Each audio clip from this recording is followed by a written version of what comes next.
Olá, eu sou Maria Filipe Castro, também conhecida como Drillwool. Sou uma toy artist especializada em feltragem com agulha. Atualmente tenho o prazer de expor regularmente em galerias de toy art, como a Clutter Gallery, a Mothership Gallery, a Stranger Factory e a PIC, nos Estados Unidos da América. Os art toys são pequenas esculturas colecionáveis inspiradas pelos brinquedos da cultura popular.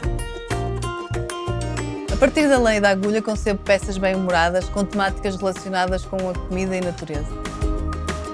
Procuro fazer art toys adoráveis e coloridos e roubar sorrisos ao espectador e transportá-lo de volta à sua infância. A feltragem com agulha tem possibilidades ilimitadas, permite criar obras com as mais variadas dimensões, temas ou estilos. Com ela podes fazer desde a tua própria linha de brinquedos, até expor em galerias ou criar personagens para filmes de animação.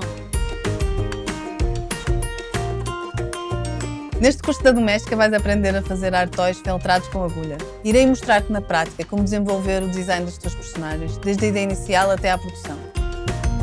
Como projeto final, vais fazer a tua própria escultura de lã, a partir das técnicas básicas de feltragem e de outros métodos mais avançados que vou partilhar contigo. Começarás por conhecer a minha trajetória pessoal e profissional. Falarei depois sobre as minhas principais influências, mostrando-te os meus artistas preferidos. Numa primeira fase, vou mostrar-te quais são os materiais necessários para o projeto final e para a feltragem com agulha. Depois vou mostrar-te como faço a minha pasta de referências e como defino a ideia para um art toy através dos potes. Em seguida, começaremos a esculpir a nossa peça. Primeiro o cone de gelado e a sua textura e depois o gelado. Por fim, vamos esculpir o morango, acrescentando no final os seus detalhes: boca, olhos, sementes e folhas. Vou mostrar-te como aplicar a técnica de degradê nas tuas peças e como esculpir pequenos pormenores, neste caso o topo do gelado. Depois vamos unir o cone e o gelado, criando o rosto do gelado em seguida.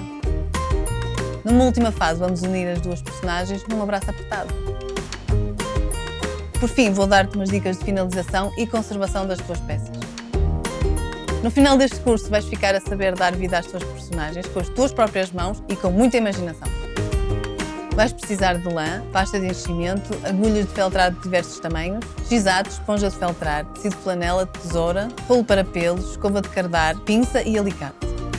Este curso destina-se a todos que queiram fazer peças tridimensionais com lã. Dá asas à tua imaginação e criar toys com lã e agulha.